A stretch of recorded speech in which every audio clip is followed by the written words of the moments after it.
అంశాలు ఏంటంటే,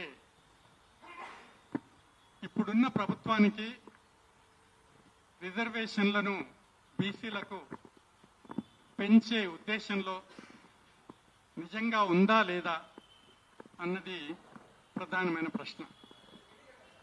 ఎందుకంటే కులగణన విషయంలో ప్రభుత్వము తీసుకున్న చర్యలను గమనించి చూసినట్లయితే చాలా అయిష్టంగా చేసినట్టు మనకు అనిపిస్తుంది.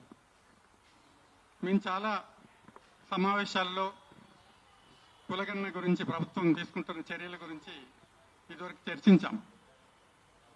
ప్రభుత్వం ఎంత అయిష్టతతో కులగణన చేపట్టింది అంటే, అసెంబ్లీలో రిజల్యూషన్ పాస్ చేసిన తర్వాత, జీవో ఇష్యూ చేసిన తర్వాత దాదాపు 8 నెలలు మాట్లాడకుండా కూర్చుంది. బీసీ సంఘాలు క్వశ్చన్ చేయడం ప్రారంభించగానే ఆ తర్వాత 8 నెలలకు వాళ్ళు కులగణనను జీవో ఇష్యూ చేసి చేయటానికి ఉపయోగించారు. కానీ స్థానిక సంస్థలలో రిజర్వేషన్లు రూపొందించాలంటే ప్రధానంగా ట్రిపుల్ టెస్ట్ పైన ఆధారపడి ఉండాలని కోర్టు జడ్జిమెంట్లు మొదటి నుంచి చెప్తూనే ఉన్నాయి.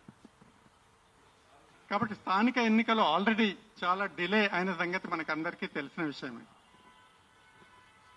ట్రిపుల్ టెస్ట్ విషయంలో డెడికేటెడ్ కమిషన్ ఏర్పాటు చేయాలి అని అన్ని జడ్జిమెంట్స్ చెప్తున్న సందర్భంలో రాష్ట్ర ప్రభుత్వానికి డెడికేటెడ్ కమిషన్ ఏర్పాటు చేయటం ఇష్టం లేకుండే కేవలం బీసీ కమిషన్ ద్వారానే గణాంకాలు చేపట్టి ఆ తర్వాత రిజర్వేషన్ల స్థాయిని నిర్ణయిస్తే సరిపోతుందని ప్రభుత్వం భావించింది. చివరికి కోర్టుకు ఒకరు వెళ్ళగా ఆ కోర్టు తీర్పు వచ్చిన తర్వాత, డెడ్ లైన్ పెట్టిన తర్వాత చివరి 2 రోజులలో డెడికేటెడ్ కమిషన్ వేయటం జరిగిందన్న విషయం కూడా మనకు తెలుసు.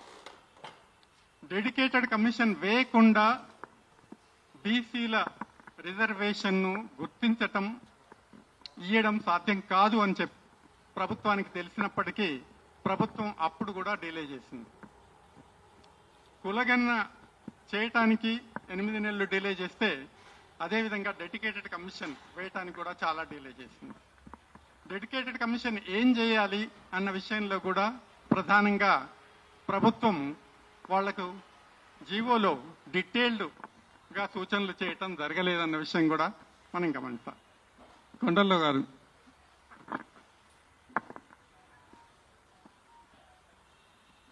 కాబట్టి జీవో విషయంలో కూడా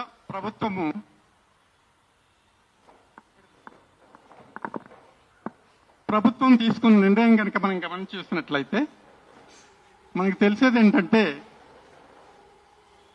డెడికేటెడ్ కమిషన్ వేయకుండానే రిజర్వేషన్ నిర్ణయించాలన్న ఉద్దేశం ఉన్నట్టు మనకు కనపడింది. కానీ కోర్టు తీర్పు ఆధారంగా చివరికి డెడికేటెడ్ కమిషన్ వేయడం జరిగింది. ఆ తర్వాత కులగణన ఏ విధంగా జరిగిందో మనకు అందరికీ తెలుసు. కులగణన చిత్తశుద్ధితో జరగలేదన్నది కూడా చాలా బీసీ సంఘాలు ప్రభుత్వ దృష్టికి తీసుకురావడం జరిగింది. మేము people's committee on caste census తరఫున ఎన్నికల జరిగే ముందు నుంచి, ఆ తర్వాత ప్రభుత్వం ఏర్పడ్డ తర్వాత కులగణన చేయాలని ప్రభుత్వం వెంటబడటం జరిగింది. అదేవిధంగా రాహుల్ గాంధీ కులగణన గురించి మాట్లాడుతున్నాడు కాబట్టి తెలంగాణలో కులగణన చేపట్టాల్సిన అవసరం ఉందని రిప్రజెంటేషన్స్ కూడా ఇవ్వటం జరిగింది. చివరికి ప్రెషర్తో ప్రభుత్వం నిర్ణయం తీసుకున్న విషయం మనకందరికీ ఇంతకుముందే చెప్పాను. అయితే డెడికేటెడ్ కమిషన్ తను స్వయంగా డేటా కలెక్షన్ చేసే స్థితిలో లేదు. ఎందుకంటే కులగణన ఆల్రెడీ గవర్నమెంట్ డిసైడ్ చేసింది కాబట్టి కులగణన పూర్తయిన తర్వాత డెడికేటెడ్ కమిషన్ తన వర్క్ ప్రారంభిస్తుందని చెప్పటం మనకు తెలిసిన విషయం. కులగణన సరిగ్గా జరగకపోయినా కులగణన ద్వారా వచ్చిన నివేదికను ఆ తర్వాత డెడికేటెడ్ కమిషన్కి ఇవ్వటం జరిగింది. కులగణనలో బీసీలది 56% పైగా ఇంచుమించు ఉన్నట్టు గణాంకాలు చెప్తున్నాయి. కానీ 56% కాదు, 62% ఉంది అని ఎంత చెప్పినప్పటికీ ప్రభుత్వం సరైన చర్యలు తీసుకోలేదు. ఎవరైతే కవర్ కాలేదో ఆ కులగణనలో వాళ్ళని కూడా, ఆ కుటుంబాలను కూడా కవర్ చేయడానికి ప్రయత్నం చేయలేదు. రాష్ట్ర వ్యాప్తంగా కులగణన జరిగినప్పుడు వాళ్ళు అన్ని కుటుంబాల నుంచి సమాచారం సేకరించాలని కూడా అనుకోలేదు. సరే, ఏదేమైనప్పటికీ కులగణన జరిగింది. అల్టిమేట్గా వాళ్ళు గణాంకాలు మాత్రమే, బీసీలు ఎంతమంది ఉన్నారు, ఎస్సీ ఎస్టీలు ఎంతమంది ఉన్నారు, మిగతా కులాల వాళ్ళు ఎంతమంది ఉన్నారు, గణాంకాలు మాత్రమే ప్రకటించారు. కాబట్టి 62% 56% పెంచిన, అగ్రకులాల శాతం 10% నుంచి 15% పెంచిన, చివరికి అందరూ సమాజం కులగణన యాక్సెప్ట్ చేసింది.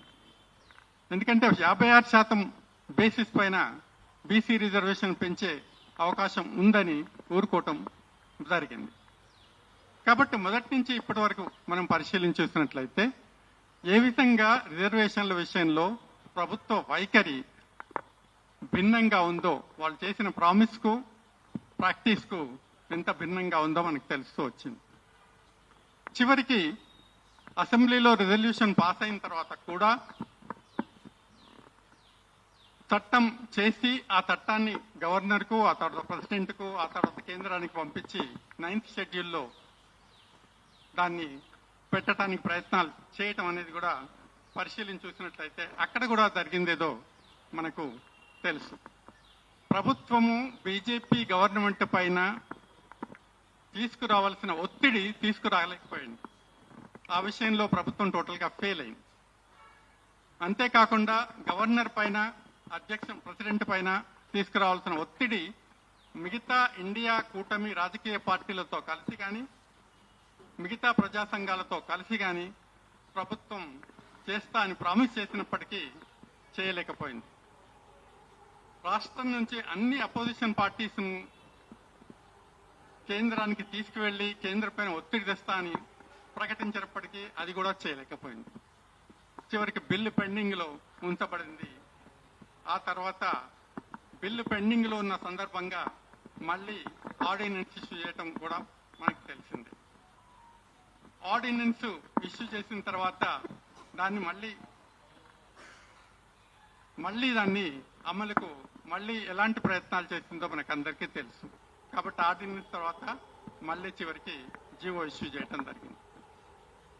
మరి ప్రభుత్వానికి వాళ్ళ అడ్వకేట్ జనరల్ కానీ, లీగల్ ఎక్స్పర్ట్స్ కానీ ప్రభుత్వానికి ఎలాంటి సలహా ఏ విధంగా ఇచ్చారో తెలియదు. కానీ బిల్లు ప్రభుత్వం దగ్గర పెండింగ్ ఉంది. బిల్లు అప్రూవ్ కాకముందే ఆర్డినెన్స్ ఇష్యూ చేయటం జరిగింది.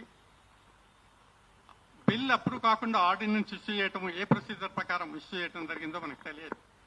ఆర్డినెన్స్ ఇష్యూ చేసిన తర్వాత జీవో ఇష్యూ చేయటం జరిగింది. ఆ జీవో అనేది లీగల్ గా నిలబడే అవకాశం లేదని తెలిసి కూడా జీవో ఇష్యూ చేయటం జరిగింది. ఇక్కడ ట్రిపుల్ టెస్ట్ విషయంలో ఒకసారి మాట్లాడుకోవాలి మనం.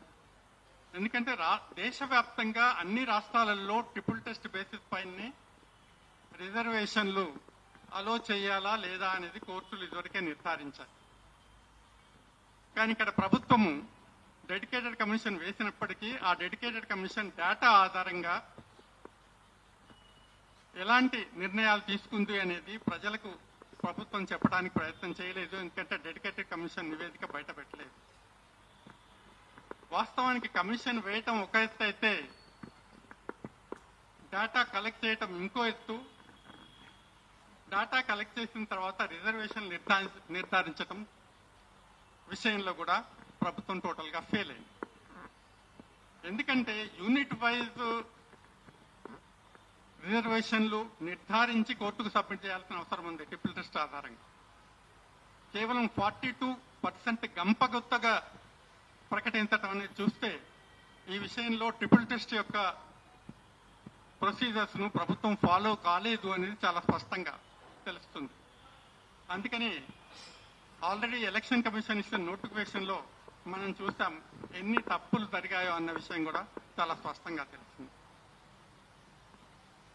ఎక్కడ బీసీ పాపులేషన్ ఉంది, ఎక్కడ ఏ కులాలు ఎంత పాపులేషన్ లో ఉన్నాయి, ఏ విధంగా రిజర్వేషన్లు ఎక్కడెక్కడ ఇవ్వాలి అన్న విషయంలో ట్రిపుల్ టెస్ట్లో అంతర్భాగంగా డెడికేటెడ్ కమిషన్ రికమెండేషన్స్ ఇవ్వాల్సిన అవసరం ఉంది. అది ఇచ్చిందా లేదా మనకు తెలియదు. ఇప్పుడు కోర్టులో కంటెస్ట్ జరుగుతున్న సందర్భంలో గవర్నమెంట్ కోర్టుకైనా సరే ఈ డేటా ఇచ్చిందా లేదా మనకు తెలియదు. బయట వచ్చిన మనకు రిపోర్ట్స్ ప్రకారం కోర్టుకు డేటా సబ్మిట్ చేయలేదు. అంటే డెడికేటెడ్ కమిషన్ రిపోర్ట్ సబ్మిట్ చేయలేదు, సర్వే డేటా సబ్మిట్ చేయలేదు, ఆ తర్వాత ఎక్స్పర్ట్ కమిటీ వేస్తారు దానిపైన, వాళ్ళు ఇచ్చిన రికమెండేషన్స్ కూడా కోర్టుకు సబ్మిట్ చేయడానికి ప్రయత్నం చేయలేదు. అంటే 42% బీసీ రిజర్వేషన్స్ డిఫెండ్ చేయడానికి ప్రభుత్వం డేటా బేస్డ్ నిర్ణయాలు సరిగ్గా తీసుకొని ఆ డేటాను కోర్టు ముందుంచడానికి ప్రయత్నాలు చేయాలి. థర్డ్ టెస్ట్ ప్రకారం 50% దాటడానికి వీల్లేదు. కాబట్టి 50% దాటడానికి వీల్లేదు కాబట్టి 42% రిజర్వేషన్స్ ఇవ్వడానికి వీల్లేదా అంటే కోర్టు తీర్పులు కొన్ని అవకాశాలు ఇచ్చాయి. ఎక్సెప్షనల్ సర్కమ్స్టాన్సెస్ లో రిజర్వేషన్లు పెంచుకోవడానికి అవకాశం ఉంది, రీజనబుల్ గా రిజర్వేషన్ పెంచుకోవడానికి అవకాశం ఉంది. రకరకాల కోర్టు తీర్పులు ఉన్నాయి ఈ విషయంలో. సబ్స్టాంటివ్ ఈక్వాలిటీ ఎస్టాబ్లిష్ చేయడానికి రీజనబుల్ గా పెంచుకునే అవకాశాలు ఉన్నాయి. మనం సబ్స్టాంటివ్ ఈక్వాలిటీ కొరకు ఏ విధంగానైతే సర్వే రిపోర్టు ఆధారంగా కలెక్ట్ చేసిన డేటా ఏం ప్రూవ్ చేస్తుందంటే, ఎక్స్పర్ట్ కమిటీ ఆల్రెడీ చెప్పింది 71% బీసీలు నియర్ బ్యాక్వర్డ్నెస్ కింద, డీప్ బ్యాక్వర్డ్నెస్ కింద ఉన్నట్టు సర్వే ఎక్స్పర్ట్ కమిటీ తన నివేదికలో చెప్పింది. ఎక్స్పర్ట్ కమిటీ నివేదిక ప్రధానంగా వాళ్ళ అధ్యయనం కనుక చూసినట్లయితే మనకు తెలిసింది ఏంటంటే 25 పారామీటర్స్ ఆధారంగా బీసీ కులాలు ఏ స్థాయిలో ఉన్నాయి, ఆర్థికంగా, సామాజికంగా, రాజకీయంగా, సాంస్కృతికంగా ఏ స్థాయిలో ఉన్నాయనేది ఆ ఎక్స్పర్ట్ కమిటీ డేటా ఆధారంగా నిర్ధారించింది. నిర్ధారించినప్పుడు 71% బీసీలు డీప్ బ్యాక్వర్డ్నెస్ స్థాయిలో ఉంటే తప్పనిసరిగా కోర్టును కన్విన్స్ చేసే అవకాశాలు ఉండే. కానీ కోర్టుకు డేటా సబ్మిట్ చేయకుండానే గవర్నమెంట్ 42% అగ్రీ చేయమని వాదించటం అనేది చాలా విచిత్రమైన అంశం. ఎందుకంటే ఆ విధంగా కోర్టును ఎలా కన్విన్స్ చేయగలుగుతారు అడిషనల్ గా అన్నదానికి గవర్నమెంట్ దగ్గర ఆన్సర్ లేదు. కాబట్టి 8th నాడు ఏం జరగబోతుందో అందరూ ఊహించిన 8th నాడు కోర్టు కొట్టేయబోతుందా, కొట్టేసి ప్రభుత్వానికి ఏమైనా గైడ్ లైన్స్ ఇవ్వబోతుందా, లేదా జడ్జిమెంట్ లో ప్రధానంగా మీరు డేటా బయట పెట్టమని అడిగే అవకాశం ఉందా, ప్రభుత్వం చేసిన తప్పులను జడ్జిమెంట్ లో పేర్కొనే అవకాశం ఉందా, ఇవన్నీ మనం 8th రోజు వెయిట్ చేయాల్సిన అవసరం ఉంది. కానీ ప్రధానంగా తెలిసేది ఏంటంటే ఈ యొక్క జీవో నిలవదు అని. తర్వాత సుప్రీంకోర్టు వెళ్ళారు, మన ఏం జరిగిందో మనకు తెలిసింది. వాళ్ళు కూడా హైకోర్టులో కేసు నడుస్తుండగా సుప్రీంకోర్టు ఎలా ఎంటర్టైన్ చేస్తుంది అనుకున్నారో మనకు తెలియదు.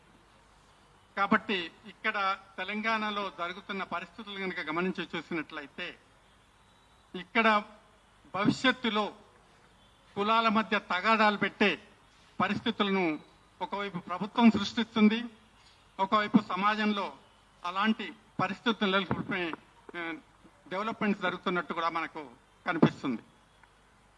కాబట్టి సాధారణంగా కాన్స్టిట్యూషన్ చెప్పిన ఈక్వాలిటీ, ఈక్వల్ ఆపర్చునిటీస్, సామాజిక న్యాయం, అందరికీ సమాన అవకాశాలు, రిప్రజెంటేషన్ అనేది లేని సామాజిక వర్గాలకు రిప్రజెంటేషన్ ఇవ్వాలి అని రాజ్యాంగమే చెప్తున్న సందర్భంలో ఆ రిప్రజెంటేషన్ ఇవ్వటానికి ప్రభుత్వాలు, రాజకీయ పార్టీలు ఆధిపత్య కులాల చేతుల్లో నడిచే ఇవన్నీ కూడా స్వాతంత్రం రాకముందు అదే చేస్తాయి, స్వాతంత్రం వచ్చినాక అదే చేస్తూ వచ్చాయి. నిరంతరంగా వాళ్ళు చేస్తున్న పని. రాజ్యాంగంలో ఓబీసీలు అంటే ఏంటో డిఫైన్ చేయడం జరగలేదు. కాబట్టి డిఫైన్ చేయకుండా రిజర్వేషన్లు ఇవ్వలేరు. డిఫైన్ చేయడానికి కమిషన్లు మళ్ళీ ఎవరో కోర్టుకు వెళ్ళినప్పుడు, మళ్ళీ కోర్టులో ఛాలెంజ్ చేసినప్పుడు కోర్టు జడ్జిమెంట్ ద్వారా మళ్ళీ కమిషన్లు వేసి ఆ కమిషన్లో రికమెండ్ చేసిన బీసీలకు రాష్ట్ర ప్రభుత్వాలు రిజర్వేషన్లు ఇచ్చుకోవచ్చని చెప్పింది.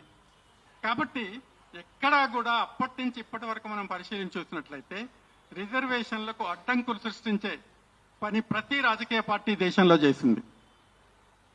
ఎందుకంటే బీసీలను అనేక సంవత్సరాలుగా అర్ధ బానిసలుగా కొనసాగించే స్థితిని మెయింటైన్ చేయడానికి, స్టేటస్ కో మెయింటైన్ చేయడానికి స్వాతంత్రం వచ్చిన తర్వాత కూడా రాజకీయ పార్టీలు, ఆధిపత్య కులాల చేతుల్లో నడిచే అన్ని రాజకీయ పార్టీలు, ఇక్కడ ఎవరు ఎక్సెప్షన్ కాదు, బీజేపీ కావచ్చు, కాంగ్రెస్ కావచ్చు, ఆ తర్వాత బీఆర్ఎస్ కావచ్చు, ఇంకా అనేక రాజకీయ పార్టీలు ఒకే నిరంతరంగా స్టేటస్ కో మెయింటైన్ చేయడానికి ప్రయత్నాలు చేస్తూ వచ్చారు.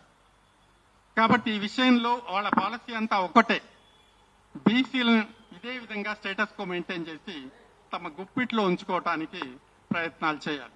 కాబట్టి నిరంతరంగా బీసీ రిజర్వేషన్లు ఒకవైపు ఇచ్చి వాటిని స్కట్టల్ చేయడానికి ఇంకో విధంగా ప్రవర్తన, దాంట్లో క్రిమినల్ కావచ్చు, 50% క్రాస్ కావద్దని చెప్పటం కావచ్చు, దాని తర్వాత రిజర్వేషన్లు ఇప్పటికీ చాలా సంస్థల్లో అమలు చేయకపోవటం కావచ్చు, ఈడబ్ల్యూఎస్ రిజర్వేషన్ తీసుకుని రావటం కావచ్చు, ఈడబ్ల్యూఎస్ లో కేవలం అగ్ర కులాలకు మాత్రమే అవకాశం ఇవ్వటం కావచ్చు, ఈ దేశంలో అగ్ర కులాలు మాత్రమే ఎకనామికల్లీ వీకర్ సెక్షన్ అనే విధంగా ఈడబ్ల్యూఎస్ 10% ఇవ్వటం, 10% కూడా జనాభా లేని రాష్ట్రాలలో 10% గంపగుత్తగా దేశవ్యాప్తంగా ఇవ్వటానికి ప్రయత్నాలు చేయటం, ఈడబ్ల్యూఎస్ పాస్ కాగానే అన్ని రాజకీయ పార్టీలు, అగ్రకుల రాజకీయ పార్టీలు అన్నీ కూడా, ఇంక్లూడింగ్ కొన్ని బీసీ పార్టీలు, ఎస్సీ పార్టీలు కూడా ఈడబ్ల్యూఎస్ ను యునానిమస్ గా సపోర్ట్ చేయటము, 4 రోజులలో దానికి సంబంధించిన జీవో తీయటము,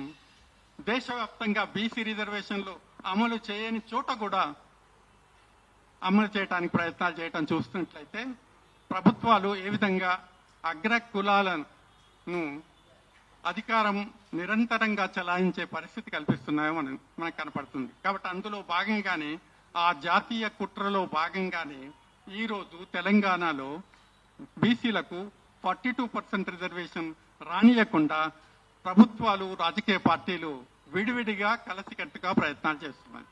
అసెంబ్లీలో మేము రెజల్యూషన్ పాస్ చేస్తే చాలు, బిల్లుకు ఓకే అంటే చాలు, ఆ తర్వాత ప్రయత్నాలు చేయని అవసరం లేదని అన్నారు. కాంగ్రెస్ పార్టీ కూడా ఢిల్లీలో ధారణా చేస్తే కేంద్ర ప్రభుత్వంపై ఎలా ప్రెషర్ తీసుకొచ్చినట్లు అవుతుంది? పార్లమెంటును స్తంభింపజేయడానికి 100 మంది కాంగ్రెస్ ఎంపీలు ఉన్నప్పటికీ, ఇండియా కూటమి పార్టీలు ఉన్నప్పటికీ, రాహుల్ గాంధీ ఇది Telangana model of cost census అని 42% దేశానికే దిక్సూచన చెప్పినప్పటికీ రాహుల్ గాంధీ కూడా ఈ విషయంలో మాట్లాడలేదు. అంటే బీసీలకు ద్రోహం చేయటానికి కేంద్రం నుంచి రాష్ట్రం వరకు పైకి మాట్లాడే ఒక విధంగా మాట్లాడటం, వాస్తవంలో మరొక విధంగా ప్రవర్తించడం అనేది దేశవ్యాప్తంగా జరుగుతుంది, రాష్ట్ర వ్యాప్తంగా జరుగుతుంది. కాబట్టి ఇప్పుడు చివరికి ఒక స్టేల్మేట్ ఏర్పడింది.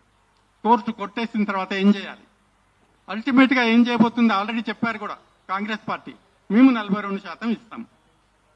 కొంతమంది కాంగ్రెస్ పార్టీ లీడర్స్ మిగతా రాజకీయ పార్టీలతో మాట్లాడి మీరు కూడా 42% ఇవ్వండి. 42% వాళ్ళు నామినేట్ చేసిన తర్వాత అంత మాత్రాన బీసీలకు తమ హక్కును తాము కాపాడుకునే పరిస్థితి ఎక్కడుంటుంది అన్నది మనం గమనించాల్సిన అవసరం ఉంది. అందుకొరకే మేము ప్రధానంగా ఈ సమాజానికి, బీసీ సమాజానికి ఈ రోజు సమావేశం ద్వారా మేము చెప్పాలనుకున్నది ఏంటంటే, ఈ ప్రభుత్వాలను, ఈ లోకల్ బాడీ ఎలక్షన్లను ఓడగొట్టాలి. ఈ రాజకీయ పార్టీలను ఓడగొట్టినప్పుడు మాత్రమే ఈ రాజకీయ పార్టీలు తాము మాట్లాడేది, తర్వాత చేసేది ఒకే విధంగా భవిష్యత్తులో ఉండే పరిస్థితులు ఏర్పడతాయని మేము భావిస్తున్నాం. కాబట్టి బీసీ రిజర్వేషన్ల విషయంలో అన్ని రాజకీయ పార్టీలు ఒకే విధంగా ఉండటం. ఇక్కడ చివరికి ఒక విషయం చెప్పి నేను ముగిస్తాను. రాహుల్ గాంధీ ఈ మధ్య కాలంలో ఓట్ చోరీ గురించి మాట్లాడుతున్నాడు. నిజమే, వాస్తవమే, ఓట్ చోరీ జరిగింది. చాలా చోట్ల బీజేపీ అధికారంలోకి రావడానికి అది ఉపయోగపడి ఉండొచ్చు. కానీ ఇప్పుడు ఇక్కడ ఏం జరుగుతుంది? అన్ని రాజకీయ పార్టీలు ఏం చేస్తున్నాయి? Reservation chores. వాళ్ళందరూ ఈ దేశంలో, ఈ రాష్ట్రంలో రిజర్వేషన్ చోరీ జరుగుతుంది. బీసీలకు రాజ్యాంగం చెప్పిన దాని ప్రకారం ఏ కులాలకు ప్రాతినిధ్యం లేదో ఆ కులాలకు ఈక్వల్ ఆపర్చునిటీస్ రావాలంటే ప్రాతినిధ్యం అనేది పెరగాలి. ప్రాతినిధ్యం పెరగటానికి అవకాశాలు లేకుండా చర్యలు తీసుకుంటున్నారు కాబట్టి ఇక్కడ రిజర్వేషన్ చోర్సు తయారైనాయని నేను రాహుల్ గాంధీ భాషలో చెప్పాలనుకుంటున్నాను. రిజర్వేషన్ చోర్సే కాకుండా బడ్జెట్ చోర్స్ వీళ్ళంతా బడ్జెట్ను ఆధిపత్య కులాల వైపుకే మలుచుకోవటం జరుగుతుంది. అదేవిధంగా ప్రభుత్వ విధానాలు బీసీలకు అనుకూలంగా లేకుండా చోరీ చేస్తున్నారు ఈ రాజకీయ పార్టీలన్నీ. అదేవిధంగా ల్యాండ్ చోర్స్ వీళ్ళంతా విద్యా చోర్స్, బీసీలకు విద్య అందించటంలో ప్రభుత్వాలన్నీ ఫెయిల్ అయిపోయాయి. బీసీలకు హెల్త్ అందించటంలో ప్రభుత్వాలు ఫెయిల్ అయిపోయాయి. కాబట్టి రాజకీయ పార్టీలు, ప్రభుత్వాలు అన్ని రకాలుగా ఈ దేశాన్ని దోచుకునే పరిస్థితిని రూపొందించి వాళ్ళందరూ చోర్లుగా తయారయ్యారని మేము రాహుల్ గాంధీ భాషలో చెప్పదలుచుకున్నాం. కాబట్టి మిత్రులారా, చివరిగా చెప్పేది ఏంటంటే ప్రభుత్వం పూర్తిగా బీసీలకు రిజర్వేషన్లు ఇవ్వటంలో వైఫల్యం చెందింది. ప్రభుత్వము కామారెడ్డి డిక్లరేషన్ అమలు జరపడంలో వైఫల్యం చెందింది. ప్రభుత్వం ట్రిపుల్ చెస్ను ఫాలో అయ్యి కనీసం ఉన్నంతలో రిజర్వేషన్లు కాపాడుకోవటానికి ప్రయత్నాలు చేయటంలో టోటల్గా ఫెయిల్ అయిపోయింది. ప్రభుత్వం డేటాను దాచిపెట్టి డేటా చోరు కూడా అయింది. డేటాను బయట పెట్టకుండా ట్రాన్స్పరెంట్గా ఉండటానికి ప్రయత్నం చేయలేదు. రాహుల్ గాంధీ ఇక్కడ తెలంగాణకు వచ్చినప్పుడు ఈ రాష్ట్రంలో ఉన్న అన్ని ప్రజా సంఘాలను కలుపుకొని ప్రభుత్వము తన విధానాలను రూపొందించుకోవాలి అని చెప్పడం జరిగింది. కానీ ప్రభుత్వం ఎప్పుడు కూడా ప్రజా సంఘాలు కలుపుకొని పోవటానికి ప్రయత్నం చేయలేదు, చర్చించడానికి ప్రయత్నం చేయలేదు. ప్రభుత్వం ఎప్పుడు కూడా ట్రాన్స్పరెంట్గా అందరితో చర్చించి నిర్ణయాలు తీసుకోవడానికి ప్రయత్నం చేయలేదు. ప్రభుత్వం తన మేనిఫెస్టోను తాను అమలు జరపడానికి ప్రయత్నం చేయలేదు. కాబట్టి దీన్నంతా పరిశీలించి చూసినట్లయితే ఇప్పుడున్న పరిస్థితులలో మేము మా బీసీ సమాజానికి చేసే రిక్వెస్ట్ ఏంటంటే ఈ తెలంగాణలో ఉన్న 3 ప్రధాన పార్టీలను ఓడించాల్సిన అవసరం ఇప్పుడు ఏర్పడింది. తక్షణంగా వాటిని ఓడించినప్పుడే ఈ సమాజంలో మార్పు తీసుకురావటానికి, బీసీల బడ్జెట్ పెరగడానికి, బీసీ సప్లాన్ రావటానికి, కామారెడ్డి డిక్లరేషన్లో ఉన్న అన్ని అంశాలు వాస్తవంలోకి తీసుకురావటానికి అవకాశం కలుపుతుందని చెప్తూ ఈ అవకాశం వచ్చిన మిత్రులందరికీ కృతజ్ఞతలు చెప్తూ సమావేశాన్ని నడిపించవలసిందిగా సంబయ్య గారిని కోరుతున్నాం. Thank you.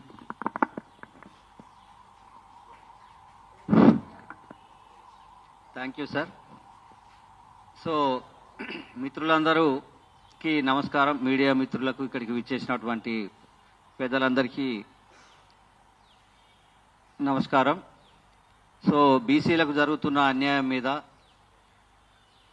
23 డిసెంబర్ అంటే 2023 డిసెంబర్ నుంచి కులగణన మీద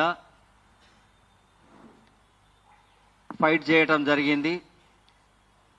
కొత్తగా మన రేవంత్ సర్కార్ వచ్చిన తర్వాత క్యాస్ట్ సెన్సెస్ చేయడానికి 8 నెలలు గ్యాప్ తీసుకొని అయినప్పటికీ ఎంబడి పడుతూనే ఉన్నాం. అంటే ఈ రాష్ట్రంలో ఎవరెంత ఉన్నారు, మా బీసీల జనాభా ఎంత ఉంది, అది ఒక కమిషన్ వేసి చేయమని చెప్పేసి బీసీ కమిషన్ చుట్టూ వందల సార్లు ప్రదక్షిణలు చేసి మేమంతా ఇంటలెక్చువల్ గ్రూపు తో తిరగడం జరిగింది. లాస్ట్కు డెడికేటెడ్ కమిషన్ కూడా ఇచ్చిండ్రు.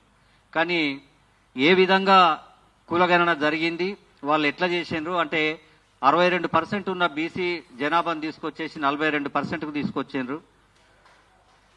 అదేవిధంగా ఓసీల పరిస్థితి 10% నుంచి 10కి లోపలున్న పర్సెంటేజ్ వచ్చేసి 15%కు తీసుకొచ్చిండ్రు. 15% అంటే బీసీలు దాదాపు 60 నుంచి 70 లక్షల మందిని సావగొట్టేసిండ్రు. తర్వాత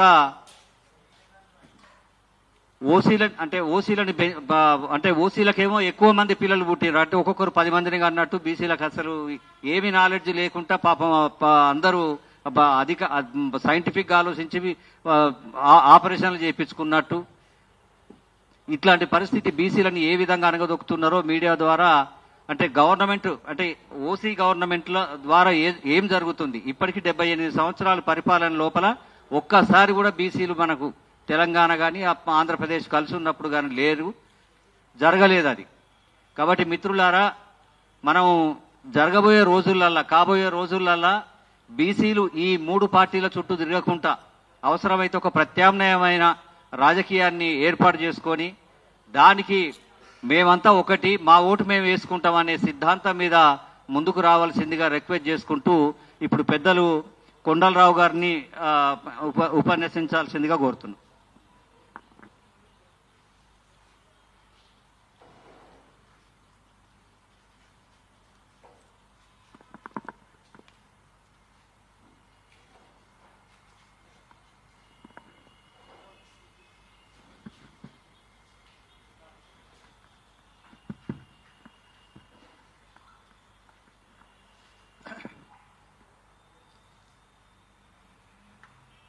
ఈ మీడియా మీట్లో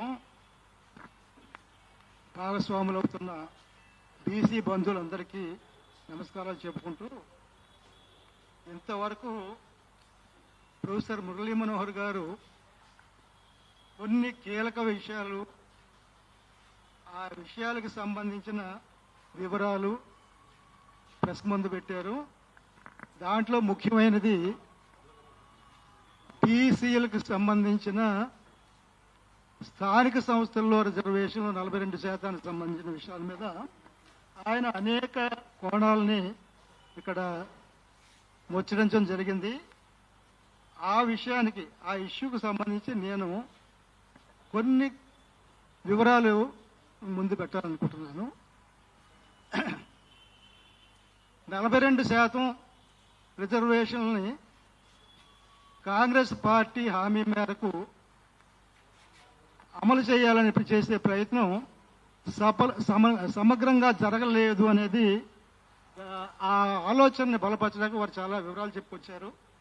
ఇక్కడ మనం గుర్తుపెట్టుకోవాల్సింది ఏంటంటే, విద్యా ఉద్యోగ రంగాలకు సంబంధించిన రిజర్వేషన్లు ఒకవైపు, స్థానిక సంస్థల్లో రిజర్వేషన్లు మరోవైపు. విద్యా ఉద్యోగ రంగంలో రిజర్వేషన్లకు సంబంధించి బ్యాక్వర్డ్ క్లాసెస్ రెగ్యులర్ కమిషన్ వారు సేకరించిన గణాంకాల ప్రకారంగా చేయాల్సి ఉంటుంది. స్థానిక సంస్థల్లో రిజర్వేషన్లకు సంబంధించి డెడికేటెడ్ కమిషను ఎవరైతే పనిచేశారో వారు సేకరించిన గణాంకాల ప్రకారంగా బీసీ వర్గాలకు సంబంధించి ఏ కులాలు రాజకీయ వెనకబాటుతనంతో బాధపడుతున్నారనే కోణాన్ని వారి గణాంకాల ద్వారా రుజువు చేయవలసిన అవసరం ఉన్నది. ఈ డెడికేటెడ్ కమిషన్ వారు సేకరించిన గణాంకాలు, వివరాలు, అటువంటి సమాచారాన్ని ఏ మేరకు సేకరించగలిగారు, ఆ సేకరించిన గణాంకాలు 42% మించి బీసీలకు అవసరమనే విషయాన్ని ఎస్టాబ్లిష్ చేయడానికి సరిపోతుందా లేదనే విషయాలు ప్రభుత్వం స్పష్టంగా చెప్పలేదు. దానికి సంబంధించిన గణాంకాలు సమాజం ముందు కూడా ఉంచలేదు. ఇటువంటి అనుమానాస్పదమైన గణాంకాలకు సంబంధించి రేపొద్దుట కోర్టులో సీరియస్గా దాన్ని కంటెస్ట్ చేసినప్పుడు ఈ గణాంకాల్లో సరైన బలం లేకపోతే నిలబడే అవకాశం లేదండి. ఎందుకంటే సోషల్ అండ్ ఎడ్యుకేషనల్ బ్యాక్వర్డ్నెస్ అనేది విద్యా ఉద్యోగ రంగానికి సంబంధించిన వెనకబాటుతనాన్ని రుజువు చేయడానికి పనికొస్తుంది. అది రెగ్యులర్ బీసీ కమిషన్ సేకరించే గణాంకాల ద్వారా రుజువు అవుతుంది. ఇక్కడ డెడికేటెడ్ కమిషన్ యొక్క పని ఏమిటంటే, స్థానిక సంస్థల్లో బీసీ కులాల్లో ఏ కులాల వాళ్ళు ఎంతవరకు స్థానిక సంస్థల్లో ప్రాతినిధ్యం విషయంలో వెనకబడి ఉన్నారనే విషయాన్ని రుజువు చేసే గణాంకాలు సేకరించి దాని ఆధారంగా బీసీ కులాల్లో ఏ కులాల వారికి స్థానిక సంస్థల్లో సరైన ప్రాతినిధ్యం ఇంతవరకు దొరకట్లేదనే విషయాన్ని ఎస్టాబ్లిష్ చేయవలసి ఉన్నది. అది ఏ కులాల విషయంలో ఎస్టాబ్లిష్ చేసిన కమిషన్ అనేది పబ్లిక్ అయితే సమాచారం లేదు. మరి పబ్లిక్ సమాచారం లేదు. ఏ కులాల వారికి ఏ విధంగా స్థానిక సంస్థలో రిజర్వేషన్ ఉంటే వాళ్ళకి న్యాయం జరుగుతుంది అని డెడికేటెడ్ కమిషన్ వారు ప్రభుత్వానికి సిఫార్సు చేశారనే విషయం కూడా మన ఎవరికీ తెలియదు. తెలుసండి? సో తెలియనప్పుడు ఏ విధంగా ప్రభుత్వం ముందు బీసీల తరఫున కానీ ప్రభుత్వం తరఫున కానీ ఎలా వాదన చేస్తారు, అది ఒక ముఖ్యమైన విషయం. రెండవది ఏమిటంటే ఈ 42% రిజర్వేషన్ సమర్థించడానికి ఇప్పటి వరకు 2018 నాడు తెలంగాణ స్థానిక సంస్థల రిజర్వేషన్కు సంబంధించి మనకు ఒక చట్టం ఉన్నది. 2018 టీఆర్ఎస్ ప్రభుత్వం వారు ఆ చట్టంలో సెక్షన్ 285A లో 50% రిజర్వేషన్లకి వరకు పరిమితం చేసి రిజర్వేషన్ ఉండాలని 2018 సవరణ ద్వారా పెట్టే దాంట్లో దాన్ని 42% వరకు ఇవ్వాలి బీసీలకి అనే సవరణ చెయ్యకుండా జీవో ఎలాగిస్తారు? చట్టంలో 42% ఇవ్వాలనే సవరణ జరగకుండా జీవో ఇవ్వడం అనేది ప్రొసీజర్ ప్రకారంగా అది తప్పు. ఆ కారణం చేతే ఆ జీవో నెంబర్ 9ని ఇది ఎలాగ ఇచ్చారు మీరు అని అడిగినప్పుడు ప్రభుత్వం దగ్గర సమాధానం లేదు. ఇది ముఖ్యమైన కారణం. సో చట్ట సవరణ మొట్టమొదటి జరగాలి. ఆర్డినెన్స్ సరిపోదు. చట్ట సవరణ జరగాలంటే గవర్నర్ యొక్క ఆమోదం కూడా కావాలి. గవర్నర్ గారి యొక్క అవసరం ఎప్పుడు పడినప్పుడు కూడా అక్కడ మన ప్రయత్నాలన్నీ కూడా అలాగ ఆగిపోతున్నాయి. సో ఇక్కడ ప్రొసీజర్ ప్రకారంగా చట్ట సవరణ జరగలేదు. చట్ట సవరణ జరగకుండా 42% ఇస్తూ జీవో చేయడానికి ప్రభుత్వానికి అధికారం లేదు.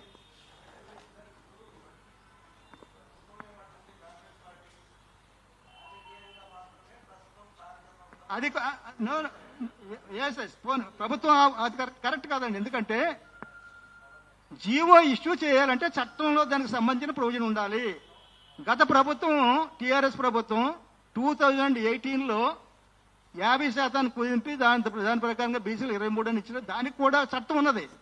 285A లో 18 రిజర్వేషన్లు మొత్తం 50% ఉంటాయనే విధంగా తీసుకొచ్చారు. అప్పుడు దాన్ని ఈ 42% కూడా కలిపిన బీసీలకి ఎంతవరకు అయితే టోటల్ వస్తాయో 42 + 15 + 10 25 + 42 67% పెంచుతూను సవరణ జరగాలండి. మొట్టమొదట సవరణ జరగకుండా నీకు ప్రభుత్వానికి జీవో ఇచ్చే అధికారం లేదు.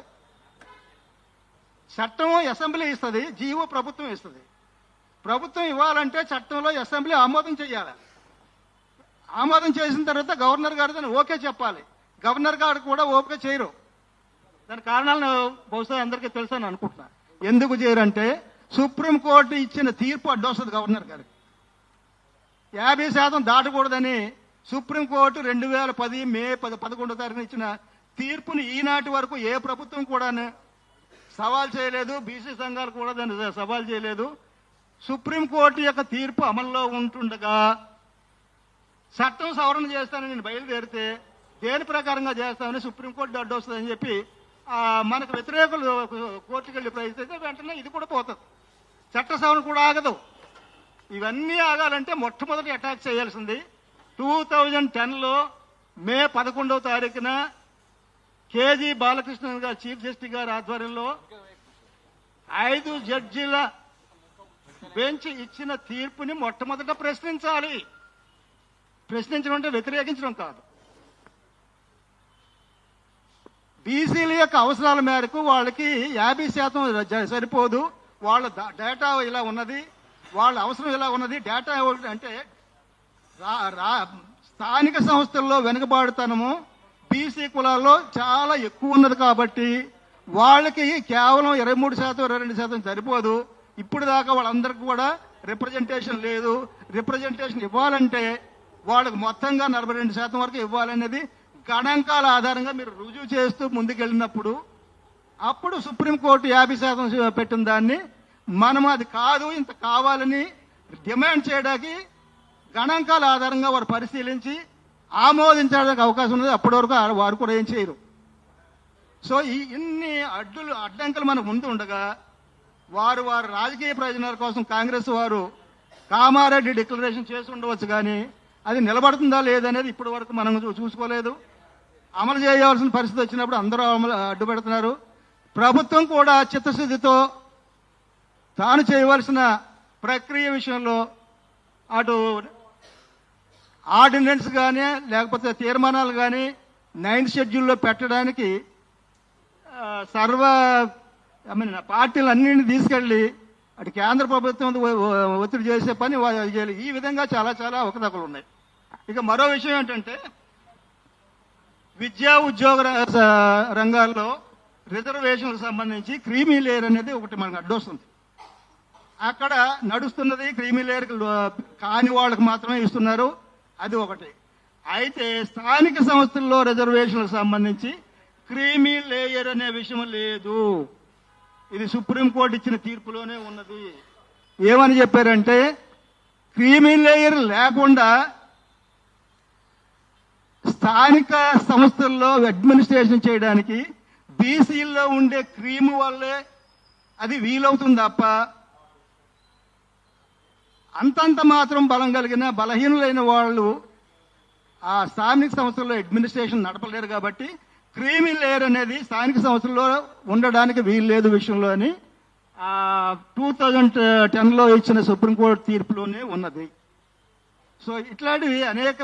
అయితే బీసీ మిత్రులు కానీ బీసీ పెద్దలు, బీసీ ఉద్యమకారులు, బీసీ నాయకులు వీరందరూ కూడా ఇటువంటి కోణాల మీద లోతైన అవగాహన లేకుండా మీరు పోరాటం చేయలేరు.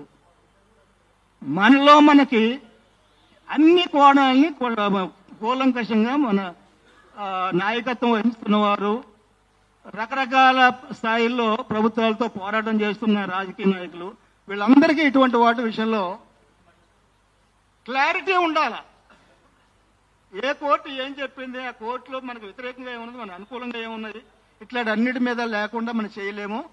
మనకి క్లారిటీ ఉన్న విషయం ఉన్న వరకు కూడా ప్రభుత్వం ప్రొఫెసర్ గారు చెప్పినట్టుగా తాను చేయవలసిన కృషి చేయటం లేదు. కలెక్షన్ చేసిన డేటాని జనాల మీద ఉంచట్లేదు, పబ్లిక్లో ఉండట్లేదు. అది ఎంతవరకు మనకు ఉపయోగపడుతుందో లేదని మనం తెలుసుకోవడానికి అవకాశం ఉండట్లేదు. మనం కోర్టులో పోరాటం చేయాల్సి వచ్చినప్పుడు ఆ సమాచారం మన దగ్గర లేకపోతే మనం బలంగా వాదించడం కుదరదు. సో ఇక్కడ బీసీ కమిషన్ అనేటప్పుడు కన్ఫ్యూజన్లో ఉన్నారు జనాలు. ఏ బీసీ కమిషన్?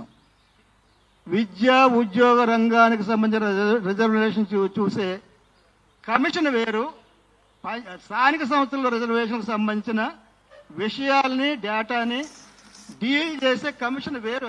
ఇది డెడికేటెడ్ కమిషన్, ప్రత్యేకంగా దీనికోసమే నియమించబడిన కమిషను. వీళ్ళ సేకరించిన సమాచారము బీసీల్లో ఉండే ఏ కులాలకి స్థానిక సంస్థల్లో బలహీనంగా ఉన్నది, లేకుండా ఉన్నది అనేది ఎస్టాబ్లిష్ చేసి వాళ్ళకి మాత్రమే రిజర్వేషన్ ఇవ్వాలి. బలమైన కులాలకి ఉదాహరణ తీసుకుందాం. ఎగ్జాంపుల్ నాకు తెలీదు. సపోజ్ కొన్ని కులాలు చాలా బలంగా ఉన్నాయి, స్థానిక సంస్థల్లో వాళ్ళకి ప్రాతినిధ్యం ఉన్నది సరిపోయేంత, వాళ్ళకి ఇవ్వవలసిన అవసరం లేదు. ఎవరికైతే స్థానిక సంస్థల్లో బలహీనమైన ప్రాతినిధ్యం ఉన్నదో, ప్రాతినిధ్యం అసలు లేకుండా ఉన్నదో అటువంటి కులాల వారికి ఖచ్చితంగా స్థానిక సంస్థల్లో రిజర్వేషన్ వాళ్ళకే ప్రాధాన్యత ఇచ్చి తీరాలి. ఇది దాని యొక్క ఉద్దేశం, డెడికేటెడ్ కమిషన్ యొక్క ఉద్దేశం. అది ఆ విషయంలో చిన్న చిన్న కులాలు సంఖ్యాపరంగా కానీ ఇతరత కానీ బలహీన కులాలకి స్థానిక సంస్థల్లో ఉండటం లేదు. వాళ్ళ ప్రాతినిధ్యం కోసం ఈ స్థానిక సంస్థల్లో రిజర్వేషన్లు 42% పెంచడానికి కారణం అది. అయితే దానికి సంబంధించి సరైన ప్రిపరేషన్లో పోకుండా, గణాంకాలు లేకుండా ఉన్నా కానీ వాళ్ళ దగ్గర రహస్యంగా పెట్టుకొని ఎవరికి తెలియకుండా చేస్తే మనం ఏ విధంగా యుద్ధం చేయగలుగుతాం? ఇది చాలా కీలకమైన విషయము. రాజకీయంగా శాసనసభలో ఉండే పెద్దలు కానీ ఇతరత్ర రాజకీయాల్లో ఉండే వారు కానీ మన ఎమ్మెల్యేలకి, బీసీ ఎమ్మెల్యేలకి, బీసీ మంత్రులకి, ప్రతిపక్ష ఎమ్మెల్యేలకి, వాళ్ళకి ఈ కోణం మీద మనం ఈ సమాచారం వాళ్ళ ద్వారా రాబట్టడం మనకి ఎంతైనా ఉపయోగపడుతుందని చెప్పి మీరంతా గమనిస్తారని నేను అనుకుంటున్నాను. బహుశా ఇంకా ఉన్నాయి కానీ చాలా విషయాలు ఇప్పటి వరకు ఎంతవరకు డీల్ చేశారో ఇట్లా బ్యాక్గ్రౌండ్ తెలియకుండా ఇతర నాయకులు కూడా మాట్లాడవలసింది ఉంది. కాబట్టి ఇంతవరకు మీతో వివరాలు విన్నవించుకుంటూ నాకు ఇచ్చిన అవకాశం కోసం ధన్యవాదం చెప్తూ చెప్పండి.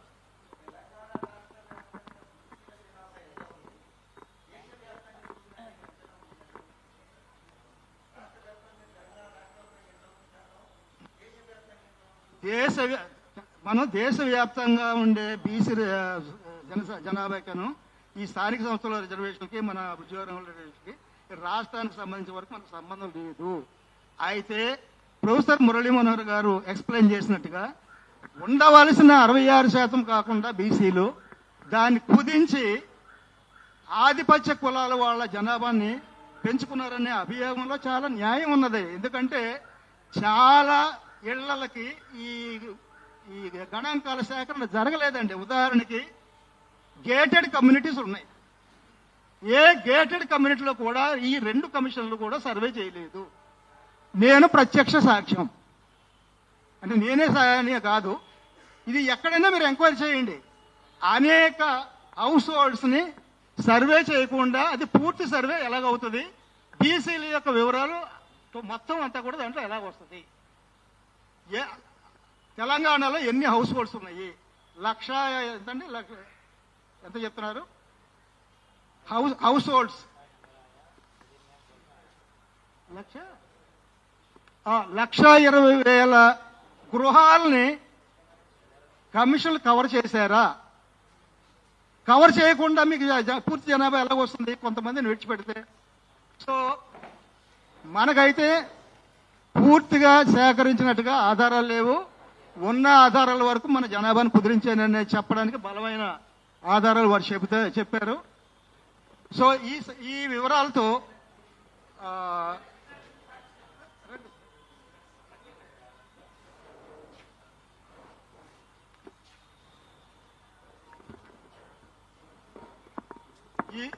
ఈ వివరాలతో నేను చెప్పవదలుచుకున్న విషయాలు మీరు చెప్పాను. దీని తర్వాత ఇతర ప్రముఖులు మాట్లాడతారు.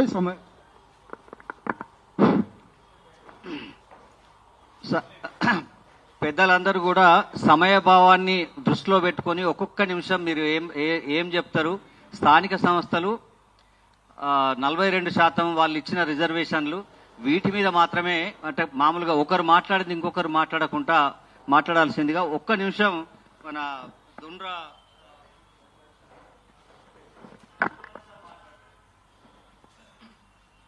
రాజేష్. అందరికీ నమస్కారం. వేదికపై ఉన్న పెద్దలందరికీ పేరు పేరున హృదయపూర్వక నమస్కారాలు. ఈరోజు ముఖ్యంగా స్వాతంత్రం వచ్చి 77 సంవత్సరాలు దాటిన బీసీలకు దక్కవలసిన వాటా ఫలాలు దక్కడం లేదు. సమాన అవకాశాలు, సామాజిక న్యాయం, సమాన వాటా అనేది దక్కకపోవడం నిజంగా చాలా బాధాకరమని సందర్భంగా తెలియజేస్తా ఉన్నాను. ఒక్కసారి తెలంగాణ రాష్ట్రమే కావచ్చు, దేశమే కావచ్చు, చరిత్ర పొడవునా చూసుకున్నట్లయితే ఆర్థికంగా అణచివేతకు గురవుతున్నారు, సామాజికంగా అణచివేతకు గురవుతున్నారు, చివరిగా రాజకీయంగా కూడా అణచివేతకు గురి కావడం చాలా బాధాకరమని ఈ సందర్భంగా తెలియజేస్తా ఉన్నాను. ఈరోజు దేశంలోనే కావచ్చు, రాష్ట్రంలోనే కావచ్చు, సింహభాగం ఉన్న బీసీలు ఈరోజు దారిద్ర రేఖకు దిగువన చాలా దారుణంగా ఉండడం చాలా బాధాకరం. 100కు కులాలు ఈరోజు ఇప్పటికీ అసెంబ్లీలో అడుగు పెట్టకపోవడం, పార్లమెంట్లో అడుగు పెట్టకపోవడం చాలా బాధాకరం తెలియజేస్తున్నాను. అలాంటిది దశాబ్దాల పోరాటాల ఫలితం, దశాబ్దాల త్యాగాల ఫలితంగానే కొట్లాడి మనం కొన్ని సాధించుకున్న సందర్భాలు కూడా ఉన్నాయి. ఈరోజు తెలంగాణలో కులగణన చేయడం కావచ్చు, లేకుంటే విద్యా ఉద్యోగాలలో స్థానిక సంస్థల్లో రిజర్వేషన్లు పెంచుతూ గవర్నర్ ద్వారా రాష్ట్రపతికి పంపారు. మరి అది ఏమైంది అంటే అది అక్కడనే పెండింగ్ లో ఉంది.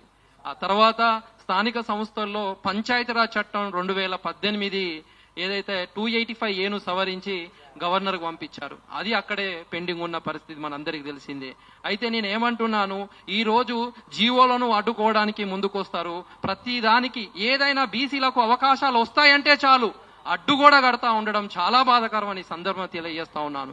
ఎందుకంటే ఈ రోజు పార్టీలన్నీ బీసీల ఓట్లతోనే ఈ రోజు అసెంబ్లీలో ఉన్నారు, పార్లమెంట్ లో ఉన్నారు. కానీ ఆ బీసీలను మాత్రం ఎక్కడ అనగదొక్కాలనే కుట్రలు, ప్రణాళికలు అడుగడుగున వేయడం ఇది చాలా బాధాకరం అని తెలియజేస్తున్నాను. ఒక్కసారి ఇది ఇలాగే బీసీల కడుపు కొట్టే ప్రయత్నాలు, కుట్రలు చేస్తే మాత్రం రానున్న రోజులలో ఒక జాతీయ ఉద్యమం ఏర్పడుతుందని, దానిలో ఇలాంటి మేధావులందరూ రాష్ట్రంలో ఉన్న బీసీ సంఘాలు కావచ్చు, మేధావులు కావచ్చు, కుల సంఘాలు అందరినీ కలుపుకొని ఒక జాతీయ ఉద్యమంగా ఏర్పాటు చేసి ఓ స్వాతంత్ర ఉద్యమం తరహాలో కావచ్చు, ఓ తెలంగాణ ఉద్యమంలో తరహాలో కావచ్చు, ఒక జాతీయ బీసీ ఉద్యమం వస్తుందని ఈ సందర్భంగా హెచ్చరిస్తా ఉన్నాను.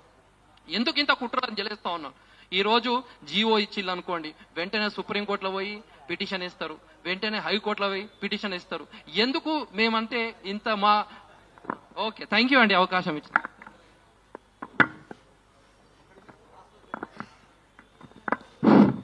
ఇప్పుడు పెద్దలు ప్రొఫెసర్ తిరుమల గారిని మాట్లాడాల్సిందిగా రిక్వెస్ట్ చేస్తున్నాను.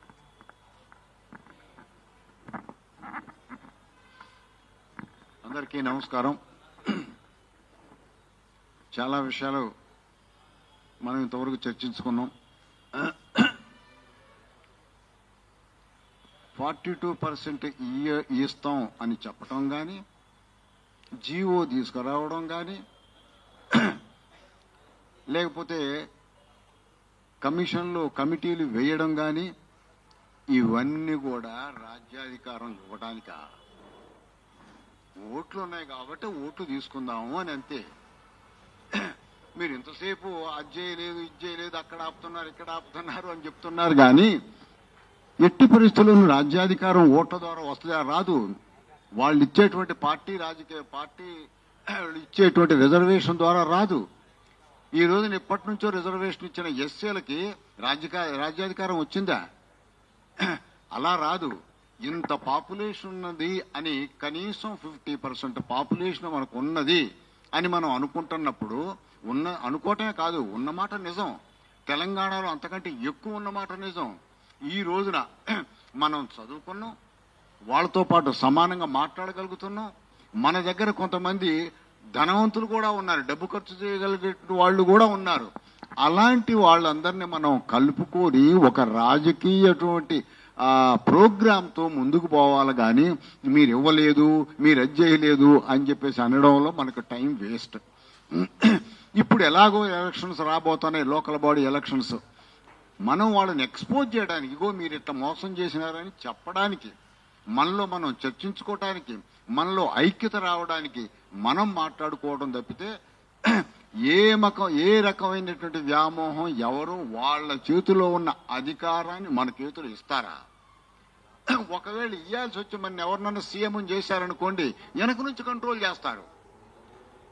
అలాగా ఇంత పాపులేషన్ ఉన్న మనం, ఇంత తెలివితేటలున్న మనం, ఇన్ని వ్యాసాలు రాసేటువంటి మనం, మన వాళ్ళని అందరినీ ఒక గ్రూపుగా తీసుకొని రావాలి. ముందు మనం ఇంటర్నల్ గా మనంతట మనం ఒక శక్తి అవ్వాలి, ఒక సిద్ధాంత శక్తిని కూడా తీసుకొచ్చుకోవాలా. మనం ఓటు వేసుకుందాం అనాలి. అంతేకాకుండా ఇన్ని సంవత్సరాల తర్వాత ఈ దేశాన్ని, ఈ రాష్ట్రాన్ని మార్చటానికి మేము నాయకత్వం వహిస్తాం. మా రిజర్వేషన్ కాదు, సామాజిక న్యాయంతో కూడినటువంటి వ్యవస్థని ఏర్పరచడానికి మేము సమర్థులం. రాజ్యాంగం అమలు కాలే, రాజ్యాంగంలోని సోషల్ జస్టిస్ అమలు కాలే, దాన్ని తీసుకుందాం, దాన్ని అమలు చేస్తాం. మనలో ఉన్నటువంటి చిన్న చిన్న సోదరులని వాళ్ళందరిని కలుపుకుంటూ మనం ఒక శక్తి అయ్యి, మిగతా అందరూ కూడా, మిగతా ఎంతమంది 50% తర్వాత మిగతా ఉన్నటువంటి వాళ్ళు, మన కింద ఉన్నటువంటి వాళ్ళందరికీ కూడా నాయకత్వం వహించాలా. ఆ నాయకత్వం వహించి మేము చేస్తాం, మేము తీసుకొస్తాం అనే పద్ధతిలో ఉండాలా. మీరు ఇవ్వలేదు అని మనం బతిలాడేటువంటి వ్యవస్థ నుండి ముందు బయటికి రావాలి మనం. మీరు ఎప్పుడైనా చూడండి, Indian national movement Mahatma Gandhi మీరు ఇవ్వండి అయ్యా, మాకు స్వాతంత్రం కావాలయ్యా, మేము బతుకుతామయ్యా అని అన్నాడా? ఒక్కడనిలే. నేర్చుకోవాలి మనం. చేస్తారా? మీరు ఏం చేస్తారో చూస్తాం. చూడు, ఇగో నాన్ కోఆపరేషన్, చూడు సివిల్ డిజోబీడియన్స్ అని ఉద్యమం చేశారు. భయపడ్డది బ్రిటిష్ గవర్నమెంట్. ఈ రోజున కూడా ఈ మాత్రం అన్న అంటున్నారు అంటే మన సంఖ్య ఉంది అని వాళ్ళకి అర్థమైంది. ఆ సంఖ్యతో పాటు కాస్తో కూస్తో మాట్లాడేవాళ్ళు, తెలివైన వాళ్ళు ఉన్నారు అనేది కూడా అర్థమైంది. మన్ని మోసం చేయడం కోసం మాత్రమే ఈ రోజున మీకు అది ఇస్తాం, ఇది ఇస్తాం మాటలు చెప్పడం మొదలు పెట్టారు. కమిటీలు వేయడం అయం చేశారు. పాపులేషన్ లెక్క కూడా సరిగ్గా చేయలేదు. పాపులేషన్ లెక్క నిజంగా వాళ్ళు తెలుసుకోవాలి అనుకుంటే వాళ్ళు ఎవరో చేసినారు కమిటీలు. అవి ఎందుకు మేము చేయం? మమ్మల్ని అడిగితే మాకు తెలవదా? సెన్సస్ చేయడం, లెక్కలు చేయడం మాకు తెలవదు. మమ్మల్ని అడగలేదే, మేము చేసేవాళ్ళం కదా. కాబట్టి నిజమైనటువంటి పాపులేషన్ ని, నిజమైన లెక్కల్ని బయట పెట్టరు. ఎప్పుడైనా ఇవ్వరు. ఒకవేళ మనలో అధికారం వస్తుంది, ఏదైనా జిల్లా పరిషత్ కావాలి ఇవ్వాలి అనుకుంటే బలహీనుని తీసుకొచ్చి చైర్మన్ చేస్తారు, బలవంతుని చేయరు. కాబట్టి మనం నేర్చుకోవాల్సింది ఏంటంటే మొట్టమొదలు మనం ఐక్యంగా ఉండాలి, మనలో అనైక్యత లేకుండా చూసుకోవాలా, మనలో ఉన్నటువంటి కింద వాళ్ళని అట్టడుగున ఉన్నటువంటి వాళ్ళని మనం ఒకటిగా చేసుకోవాలా. మనందరికీ మనం అంతా ఒకటే, మనం అందరం ప్రపోర్షనేట్ గా అందరం సీట్లు తీసుకుందాం అని చెప్పాలా. మనకంటే కింద ఉండేటువంటి ఎస్టీలందరికీ రండి మేము ఉన్నాం, అందరం కలిసి పోరాటం చేద్దామని నాయకత్వాన్ని వహించాలా. అలాగే స్త్రీలు మీకు ప్రపోర్షనేట్ గా రాలేదు, మనం అందరం కలిసి చేద్దాం రండి అని చెప్పేసి అనాల్సిన అవసరం ఉంది. ఎస్సీలకు ఎన్నాళ్ళ బట్టి రిజర్వేషన్ మీకు ఉన్నదయా, రండి మనం కలిసి పోరాటం చేద్దామనాలి. దీన్ని రెండో స్వాతంత్ర పోరాటం, ఇది చిన్నది కాదు. 50% పాపులేషన్ బీసీలు, మిగతా వాళ్ళని కలుపుకుంటే 75-80% పాపులేషన్ ఒక చోటగా తీసుకొచ్చి నిజమైన స్వాతంత్రం ఇది. మనకు రాజ్యాంగంలో ఇది కావాలన్నారు, అధికారం అందరికి కావాలన్నారు, అందరికి రాలే, మేము ఇప్పిస్తున్నాం చూడండి తీసుకుందాం రండి అనే పద్ధతిలో మనం ఐడియాలజికల్ గా పొలిటికల్ గా ముందుకు పోవాలి. కానీ మీరు ఈ చట్టం తప్పు చేశారు, మీరు అది చేశారు ఇది చేశారు, అవన్నీ వేస్ట్. మనం ఆ టైం అవన్నీ అనకూడదు. మనం రాజకీయంగా పోదాం, ఐక్యం అవుదాం, సిద్ధాంతం పెంచుకుందాం, మన అందరినీ దగ్గర తీసుకుందాం. రేపు లోకల్ బాడీలో ఎలక్ట్ చేసుకుందాం. మన వాళ్ళు ఎక్కడెక్కడ ఏ కాన్స్టిట్యున్సీలో మన వాళ్ళు ఎక్కువ ఎవరున్నారో వాళ్ళకి సీట్ ఇద్దాం, మీరు రాండి అని చెప్పేసి అందాం. మనలో ఎవళ్ళైనా విడిపోయి వీళ్ళు మమ్మల్ని కలుపుకోలేదు కదా అని మళ్ళీ ఇంకోళ్ళ దగ్గర పోయేటట్టు కాకుండా మనంతటా మనం విప్లవాత్మకంగా ముందుకు పోయి మన చేతులు అధికారం తీసుకొచ్చుకుందాం, రాజ్యాంగాన్ని అమలు చేద్దాం, బడుగులందరికీ నాయకత్వం ఇద్దాం అనే ఉద్దేశంతో మనం ముందుకు పోతే మంచిది అని చెప్పి నేను అనుకుంటున్నాను. Thank you very much.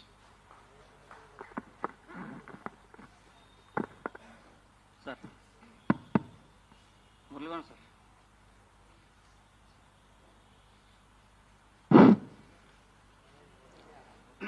ఇప్పుడు పెద్దలు జస్టిస్ చంద్రకుమార్ గారిని ఉపన్యసించాల్సిందిగా కోరుతున్నాం.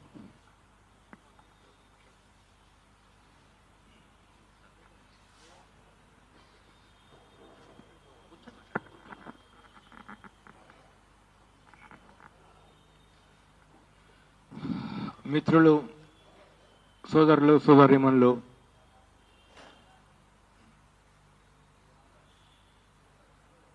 గత 4-5 నెలలుగా 6 నెలలు దాదాపు కాంట్రాక్ట్ ఉద్యోగులకు జీతాలు ఇవ్వడం లేదు. అంటే ఇవన్నిటికి ఎందుకు అని మీరు ఎందుకు అనేటటువంటిది ఒకటి ఫస్ట్ మొదట్లో వేసుకుంటూ తర్వాత నేను చెప్పిన విషయాల గురించి మీరు ఆలోచించండి అన్నట్లు.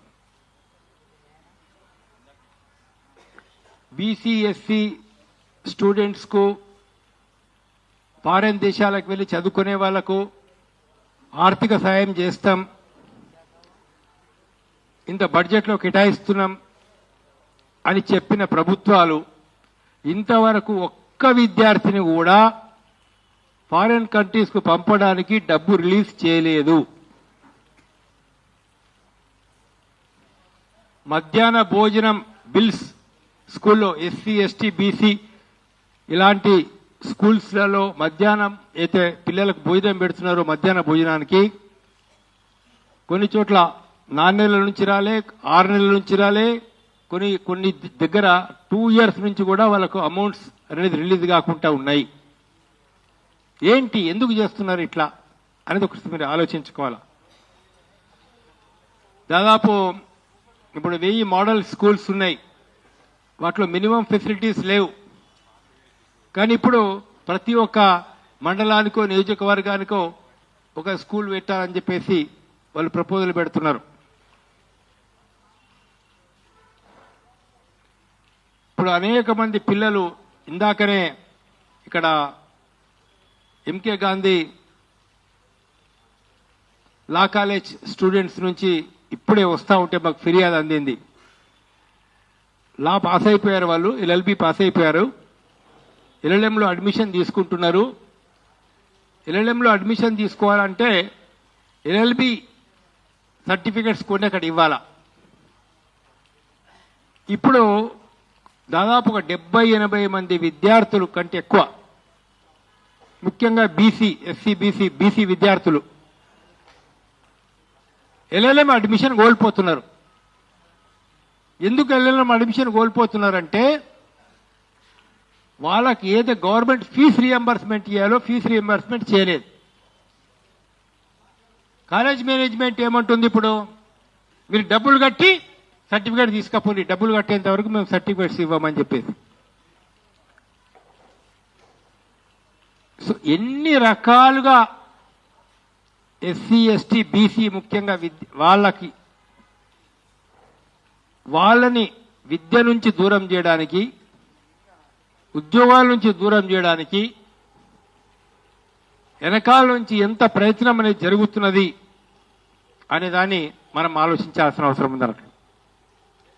దీన్ని దృష్టిలో పెట్టుకున్నప్పుడు తిరుమల గారు అయితే చెప్పారో మనకు, ప్రొఫెసర్ తిరుమల గారు, ఆ కోణంలో ఆలోచించాలా. ఆ కోణంలో ఆలోచించినప్పుడు వీళ్ళెవరికి కూడా కంపల్షన్ వల్లనే ఇవాళ 42% అనే దానికి వచ్చారు తప్పించి ఒక ఉద్దేశపూర్వకంగానే 42% నిజంగా బీసీలకు ఇచ్చి బీసీలకు రాజ్యాధికారం ఇవ్వాలనే ఉద్దేశం ఏ కోశాన ఏ మాత్రం వాళ్ళకు లేదు అనేది మటుకు మాకు స్పష్టం. అనేక విషయాలు తెలిసింది. చివరకు ఏ కులానికి పర్సంటేజ్ ఎంత ఇవ్వాలని నిర్ణయించేసి దానికి కమిషన్కి ఎవరు పెట్టారు? చైర్మన్ సుదర్శన్ రెడ్డి గారిని పెట్టారు. ఏమి జరిగింది అంత లోపలికి మనం పోవాల్సిన అవసరం లేదు. కానీ వాస్తవ విషయం ఏంటంటే గత్యంతరం లేని పరిస్థితుల్లోనే వాళ్ళు ఈ జీవో ఇచ్చినా ఏది ఇచ్చినా చేయడం అనేది జరిగింది. కాబట్టి ఈ పరిస్థితుల లోపల ఒక రాజకీయ చైతన్యం అనేది, ఒక ప్రత్యామ్నాయం అనేటటువంటిది అవసరమని నేను భావిస్తున్నాం. ఒక నిజమైనటువంటి ప్రత్యామ్నాయం తీసుకురావాల్సిన అవసరం ఉంది. మరి నిజమైన ప్రత్యామ్నాయం తీసుకురావడానికి ఏ ఒక్క ఆర్గనైజేషనో ఏ ఒక్క నాయకుడో సరిపోతుందా అంటే మా దృష్టిలో ఏ ఒక్క నాయకుడో ఏ ఒక్క ఆర్గనైజేషనో సరిపోదు.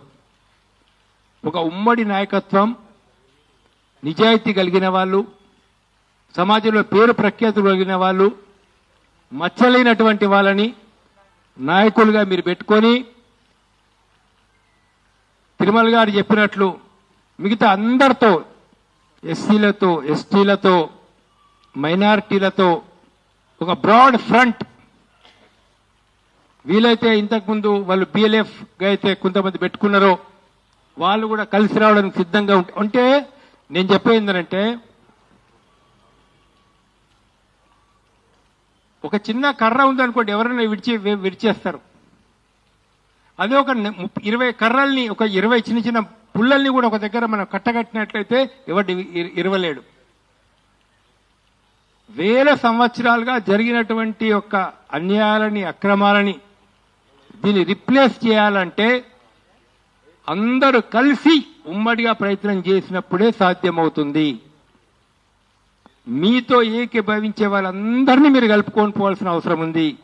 మైనారిటీస్ని కావచ్చు, షెడ్యూల్డ్ క్యాస్ట్ వాళ్ళు కావచ్చు, షెడ్యూల్డ్ ట్రైబ్ వాళ్ళు కావచ్చు, మిగతా ఆర్గనైజేషన్స్ కావచ్చు, డెమోక్రటిక్ ఫోర్సెస్, సెక్యులర్ ఫోర్సెస్ అన్ని యునైట్ చేయడానికి మీరు ప్రయత్నం చేయండి అనేది మటుకు నేను చెప్తున్నా. ఈ ఎన్నికల్లో కావచ్చు, ఏ ఎన్నికల్లో కానీ ఉమ్మడిగా పనిచేయడానికి ప్రయత్నం చేసినప్పుడు ఫలితం వచ్చేటువంటి అవకాశం ఉంటుంది. చాలా దుర్మార్గమైనటువంటి పద్ధతి లోపల భారతదేశంలో ఒక మతోన్మాదాన్ని వాళ్ళు వ్యాపింపజేస్తున్నారు. చాలా ఆదివాసీ గ్రామాల్లో బీసీ విద్యార్థులు, ఈవెన్ ఎస్సీ ఎస్టీ విద్యార్థులు కూడా బీజేపీ భావజాలంతో పడి కొట్టుకొని పోయేటువంటి పరిస్థితి కనబడతా ఉంది. ఎందుకు జరుగుతున్నది ఇట్లా? ఏం జరుగుతున్నది అంటే మనం ఫీల్డ్లో లేకపోవడం వల్ల. ఏ ఒక్కరో ఉద్యమం చేసి నేను ఆమరణ నిరాదీక్ష చేస్తా, ఎవరో ఒక్కరు త్యాగం చేస్తున్నారు. మనోళ్ళు ఎంతో కష్టపడుతున్నారు, ఎంతో ముందుకు వస్తున్నారు, అందులో ఎంతో మంది ఉన్నారు దీన్ని చేసేవాళ్ళు.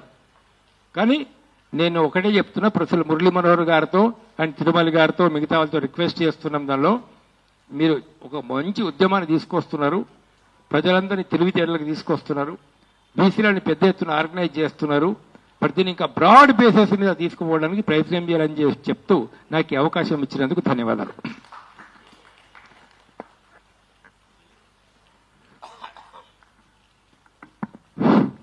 Sir thank you sir. ఇప్పుడు తుల్జారాం సింగ్ మాట్లాడాల్సిందిగా రిక్వెస్ట్ చేస్తున్నాం. గౌరవనీయులు జస్టిస్ గారు, వేదిక పైన ఉన్న పెద్దలు, ప్రొఫెసర్ మురళీ మనోహర్ సార్ మరియు బీసీ ఎంప్లాయీస్ ఫెడరేషన్, తెలంగాణ సామాజిక తెలంగాణ ఇంటెలెక్చువల్ ఫోరం రిప్రజెంటేటివ్స్ అందరూ ఈ సమావేశానికి విచ్చేసిన ప్రతి ఒక్కరికి హృదయపూర్వక నమస్కారాలు. ఇప్పటి వరకు రాజ్యాంగానికి సంబంధించి మరియు రిజర్వేషన్లకు సంబంధించి ప్రభుత్వము అనుసరించినటువంటి విధానాలు, ప్రభుత్వము కావాలని చెప్పి నిర్లక్ష్యంగా, ఉద్దేశపూర్వకంగా, కనీస శ్రద్ధ పెట్టకుండా కులగణనను కావచ్చు, డెడికేటెడ్ కమిషన్ విషయం కావచ్చు, తదనంతరం ఏర్పడినటువంటి లీగల్ చిక్కుముళ్లను కావాలని చెప్పి సృష్టించిన విషయాలను, వైనాన్ని పెద్దలు చాలా డీటెయిల్గా ఎక్స్ప్లెయిన్ చేసినారు. చట్ట సవరణ చేయకుండా జీవో తీసుకురావడం అనేది అది ఫండమెంటల్ మిస్టేక్ అని చెప్పి గౌరవనీయులు కొండలరావు గారు చెప్పినారు. ఆ విషయము పాలకులకు తెలియనిది కాదు. ఇదంతా కూడా అదొక నాటకంలో భాగమని చెప్పి అనుకోవాల్సి